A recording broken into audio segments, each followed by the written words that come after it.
దేవుని నామానికి స్తోత్రం కలుగునుగాక. జ్ఞానవాక్కు కార్యక్రమానికి పరిశుద్ధాత్మ దేవుడు మీకు స్వాగతం తెలియజేస్తూ ఉన్నాడు. ప్రియులారా, మరి సామెతల గ్రంథం 10వ అధ్యాయము 16వ వచనం చదువుకుందాం. నీతిమంతుని కష్టార్జితము జీవదాయకము, భక్తిహీనునికి కలుగు వచ్చుబడి పాపము పుట్టించును. చిన్న ప్రార్థన చేసుకుందాం. పరిశుద్ధాత్మ తండ్రి, నీ వాక్య భాగాన్ని బట్టి మీకు వందనాలు తండ్రి. వివరిస్తూ ఉండగా పరలోకపు దివ్యమైన వర్తమానం విడుదల చేసి నీ ప్రజల హృదయాల్లో ఫలింపచేసి మీరు మమ్మల్ని దర్శించి మహిమ పొందుకోమని యేసు నామములో ప్రార్థించి అడిగి వేడుకుంటున్నాం తండ్రి, ఆమేన్. ప్రియులారా, మరి నీతిమంతుని కష్టార్జితం జీవదాయకము మరి అని వాక్యం సెలవిస్తూ ఉంది. నీతిమంతుడు లేడు, ఒక్కడూ లేడు అనుంది. కానీ యేసు రక్తం మన ప్రతి పాపము నుండి మనల్ని కడిగి నీతిమంతులుగా చేసింది. మరి నీతిమంతులమైనటువంటి మన కష్టార్జితాన్ని దేవుడు ఏం చేస్తారంటే జీవింపజేస్తాను అంటున్నాడు. కొంతమంది కష్టం ఎంత చేసినా కూడా, కొంతమంది ఇళ్ళకి వెళ్ళినప్పుడు అమ్మ ఇందా కూడా ఒక చోటకి వెళ్తే ఏమంటుంది, బాగానే ఉన్నా అమ్మ, బాధలే తప్పలేదు, లోపల బాధలు పోవట్లేదనని. మరి ఆ లోపల బాధలు పోవటానికే లోపల ఉన్న దేవుడి దగ్గరికి రావాలమ్మా అని నేను కూడా చెప్పాను. కాబట్టి ప్రియులారా, లోపల ఉన్నటువంటి దేవుడు, నీ లోపల ఉన్నటువంటి దేవుడు నీతిగల నీ మనస్సు నొప్పింపబడుతుంటే ఆయన చూస్తూ ఊరుకునేటువంటి దేవుడు కాడు. నువ్వెంత నీతిగా ఉన్నావో, నువ్వెంత మదన పడుతున్నావో దేవుడు చూస్తూ ఉన్నాడు. దేవుడు చూస్తూ ఊరుకునేటువంటి దేవుడు కాదు. ఆయన తన క్రియని కొనసాగించే దేవుడు నీ పక్షాన. కాబట్టి నా కష్టం వ్యర్థమైపోయిందే, నేను ఇంత కష్టపడుతున్నాను, ఒక కొలిక్కి రావట్లేదే అని అనుకుంటున్నావు. కారణం ఏంటంటే ఎక్కడో నీతి లోపించింది. కాబట్టి నీతి కలిగి బ్రతికితే మరి వారికి ఎంత కష్టపడినా కానీ ఆ కష్టార్జితం దినదినము కూడా ఆశీర్వదించబడతానే ఉంటుంది. నా యజమాని మరి ఎంతో ఆయనకి పనులు వస్తానే ఉంటాయి. నేను వివాహమైన దినం దగ్గర నుంచి ఈ రీతిగా బ్రతుకుతున్నామంటే కేవలము మరి ఆయన దాసుడి కష్టమే. మరి నీతిగా ఉండి కష్టం చేసుకుంటా బ్రతుకుతూ ఉంటారు. మరి కాబట్టి ఎవరైనా పని ఇవ్వాలన్నా కూడా మాకు కుదరదండి, పనులు బిజీగా ఉన్నాయి అన్నా కానీ వాళ్ళు ఆయన కోసమే వెయిట్ చేస్తారు. కారణం ఏంటి అంటే నీ నీతి నీ ముందర నడిచిద్ది అని దేవుని వాక్యం సెలవిస్తూ ఉంది. మరి ఈ అధ్యాయం అంతా కూడా నీతిమంతుడు గురించి, భక్తిహీనుల గురించి వ్రాయబడింది. నీతి మరణము నుండి రక్షిస్తుందని. కాబట్టి నీకు మరణాపాయమే వచ్చినా మరణము నుండైనా కానీ రక్షిస్తుంది. ఈ మధ్యకాలంలో నేను ఇంత గద్దెనాల్లో కూడా చెప్పాను. కాబట్టి ఎంతో సిక్కయ్యాను. మరి నిజంగా మరణమే నన్ను వెంటాడినప్పటికీ కూడా మరి నీతిమంతుల ప్రార్థన మనపూర్వకమైనది, బహుబలము గలదై ఉంటుందని దేవుని వాక్యం సెలవిస్తూ ఉంది. మరి నేను కూడా ఆ దేన స్థితిలో నేను కూడా లేచి నా శక్తి అంతా కూడగట్టుకొని ప్రార్థన చేశాను. మరి మా ఇంటికి సుజాత అక్కని, గిరణ్ అనే వాళ్ళు వచ్చారు. మరి మా వారిని దేవునిలోకి నడిపించినటువంటి దైవ విశ్వాసులు, దైవ ప్రియులు, మరి వారు దైవజనులు కూడా.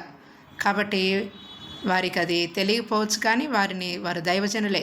ఎందుకంటే వారికి ఆ కృప ఇవ్వబడింది. కొంతమందికి కృప దేవుడు ఇస్తాడు, కానీ వారు దైవజనులు అన్న విషయం వారు గ్రహించలేకపోతూ ఉన్నారు. నువ్వు ప్రార్థిస్తూ ఉన్నప్పుడు ఎదుటి వ్యక్తిలోంచి దయ్యం పోతుంది, రోగం పోతుంది అంటే నువ్వు దైవజనుడివే. దేవుడు నీలో ఉండి ఆయన అభిషేకం నీలో ఉంటే దానికి పాస్టర్ అనే, రెవరెండ్ అనే సర్టిఫికెట్లు ఏం అవసరం లేదు. కాబట్టి కొంతమంది దైవ సేవకులు వచ్చినప్పుడు దయ్యాలు వెళ్ళిపోతూ ఉంటాను, నేను గమనిస్తూ ఉంటాను. కానీ వాళ్ళు ఏమంటారంటే, పాపం మమ్మల్ని పాస్టర్ అమ్మ అని అనొద్దండి, మేము పాస్టర్లం కాదు అంటారు. కాబట్టి నీలో ఉన్న కృప నీవు అర్థం చేసుకోలేకపోతూ ఉన్నావు.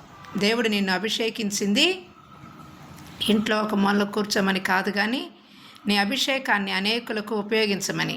కాబట్టి నీ ప్రార్థన చేస్తే, నువ్వు ప్రార్థన చేస్తే నీతిమంతుడివిగా ఎదుటివారు బాగుపడతారు.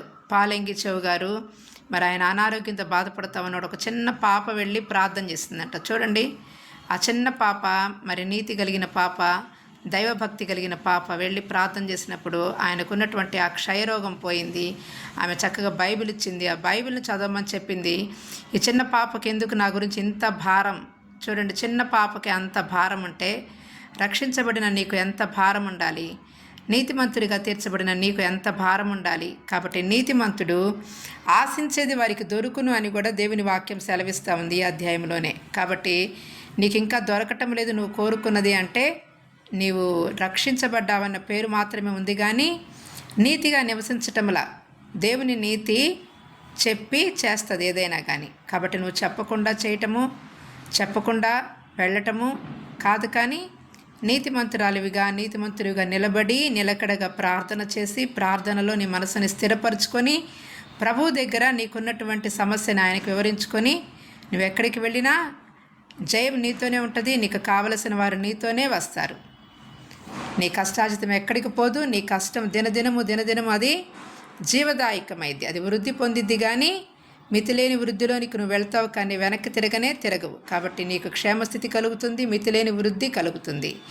ఎందుకంటే నువ్వు నీతిమంతుడు కాబట్టి నీతిమంతులకు కలుగు ఆపదలు అనేకములు యెహోవా వాటన్నిటి నుండి తప్పిస్తాడు. నీకు లోబడిన వారందరినీ దేవుడు తప్పక నీకు లోపరుస్తాడు. ఎందుకంటే నువ్వు నీతిమంతుడు కాబట్టి నీతిమంతులు ఎన్నడూ కూడా బాధపడాల్సిన అవసరం లేదు. నిత్యము నిలుచు కట్టడం వల్లే ఉన్నాడు. కాబట్టి నీతిమంతుడు గాలికి చెదరగొట్టే పొట్టు వలె ఉండరు. భక్తిహీనులు పాపులు గాలికి చెదరగొట్టే పొట్టు వలె ఉంటారు. వారు ఎటంటే అటుబడి తిరుగుతూ ఉంటారు. కానీ నువ్వు స్థిరముగా నిలిచి ప్రభు దగ్గర ప్రార్థన చేసి ఆయన దగ్గర నువ్వు పొందుకోలేనిది ఏదీ లేదు. ఆయన దగ్గర కూర్చుంటే ఆయన నీకు అన్నీ ఇస్తాడు. నీతిమంతుని ప్రార్థన మనపూర్వకమైనదే, బహు బలము గలదై ఉంటుందని దేవుని వాక్యం సెలవిస్తూ ఉంది. కాబట్టి ప్రియులారా, అబ్రహాము నీతిమంతుడు ప్రార్థన చేశాడు. ఇస్సాకు నీతిమంతుడు ప్రార్థన చేశాడు. శత్రువుల యొక్క ఓటలన్నీ కూడా స్వాధీనపరుచుకున్నాడు. మరి రాజులు సైతం కూడా అబ్రహాం దగ్గరకు వచ్చి నమస్కరించి సహవాసం చేసి దీవెన పొందుకున్నట్లుగా దేవుని వాక్యం సెలవిస్తూ ఉంది. యాకోబు తన అవసాన దశలో ఫరోను దీవించి తన జీవితము, తన పిల్లల జీవితం ఎక్కడ కూడా లోటు లేకుండా గడుపుకున్నట్లుగా దేవుని వాక్యం సెలవిస్తూ ఉంది. కాబట్టి నీతిమంతులు దేనికి భయపడవలసిన అవసరం లేదు, దేనికి దిగులు పడవలసిన అవసరం లేదు. నీతిమంతుని జ్ఞాపకం చేసుకుంటే ఆశీర్వాదకరముగానని కూడా ఈ అధ్యాయంలో 7వ వచనంలో వ్రాయబడుతూ ఉంది. కారణం ఏంటి అంటే, మరి పగడాల ప్రవీణ్ గారిని మనం చూస్తూ ఉన్నాం. దాని గురించి మనం ఏది కూడా పబ్లిక్కి వెళ్ళక్కర్లేదు, పేపర్లోకి వెళ్ళక్కర్లేదు, టీవీల్లోకి వెళ్ళక్కర్లేదు, జైల్లోకి వెళ్ళాల్సిన అవసరం అంతకన్నా లేదు. నీ నోరు తెరవాల్సిన పనే లేదు. నీవు నోరు తెరిచి ఉపవాసం ఉండి దేవునికి విజ్ఞాపన చేస్తే పరిశుద్ధాత్మ దేవుడు బలంగా కార్యం చేస్తాడు. మనం నోరు తెరిచి రచ్చయ్యి గోలయ్యి గొడవలు తెచ్చుకోవటము అస్సలు అవసరము. ఆ మార్గమే మనకు అవసరం వల్ల. నీతి మార్గము చాలా ప్రశస్తమైన మార్గము. అది నిశ్శబ్దంతో కూడుకున్న మార్గం. నిశ్శబ్దంగా మౌనంగా అందరం ఉపవాసం ఉండి ప్రార్థన చేస్తే అట్లాంటి దైవ సేవకులు అనేక మంది లేస్తారు, అనేక మంది దేశానికి ఉపయోగపడతారు. మనము నోరు తెరువలేదా ఏ ప్రేమ. మరి కాబట్టి ప్రేమ కలిగిన వ్యక్తివైతే నువ్వు అతని పక్షంగా నువ్వు నోరు తెరవకుండా నోరు తెరిచి మాట్లాడటం ఒక వంతు. కానీ ఈ దినాలు ఇవి అంత్య దినాలు కాబట్టి అక్రమం విస్తరించినటువంటి దినాలలో మనము నోరు తెరవకుండా ప్రభు దగ్గర నోరు తెరిచి ఆయన సహాయం కోరుకుంటే ఆయనే ఆ విషయమే కార్యం చేస్తాడు. ఆయన తన కుమారుణ్ణి తీసుకుని వెళ్ళాడు పరలోకానికి. బ్రతికించాలంటే దేవుడు బ్రతికించడా అండి? కొనూపిరితో ఉంచైనా ఎవరైనా సహాయం పంపించి ఆ టైంలో ఆయన పంపించి ఎవరో ఒకళ్ళు పంపించి ఆయనకి సహాయాన్ని అనుగ్రహించేవాడే. కాబట్టి ఆయనకి లేదు మరణం వస్తే నేను దాన్ని ఆలింగనం చేసుకుంటా అన్నాడు. కాబట్టి ఆయనకి భూమి మీద ఉండాలని లేదు, ప్రభు దగ్గరికి వెళ్ళాలని హృదయపూర్వకంగా ఆ మాట పలికాడు. కాబట్టి ఆయన పలికిన మాటే ఆయన రాజ్యానికి తీసుకుని వెళ్ళింది. కాబట్టి ఈ లోకము అశాశ్వతమైనదని ఎంచుకున్నాడు. దేవుని దగ్గరికి వెళ్ళటానికి ఎప్పుడు కూడా తన మనసు సిద్ధంగా ఉంది. కాబట్టి వెళ్ళాలనుకున్న వారికి ఆయనే త్రోవ చూపిస్తాడు. మరి కాబట్టి ఆయన వెళ్ళిపోయిన తర్వాత మనం దాని గురించి మాట్లాడటము, గొడవలు చేసుకోవటం వ్యర్థం. క్రైస్తవులు గొడవలకు దిగటం అంతకన్నా వ్యర్థం. పోలీస్ స్టేషన్కి వెళ్ళటం అంతకన్నా వ్యర్థం.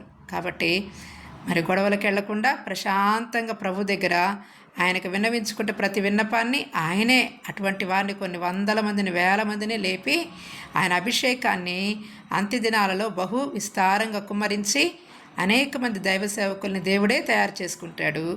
మరి అనేక మంది దైవ సేవకుల్ని ఆయన రాజ్యానికి సిద్ధపరచుకొని మరి విస్తారమైనటువంటి స్వార్థను వినిపించేటువంటి భాగ్యాన్ని ఆయనే కలుగ చేస్తాడు. దేవుడి మాటలు దీవించునుగాక. ఆమేన్.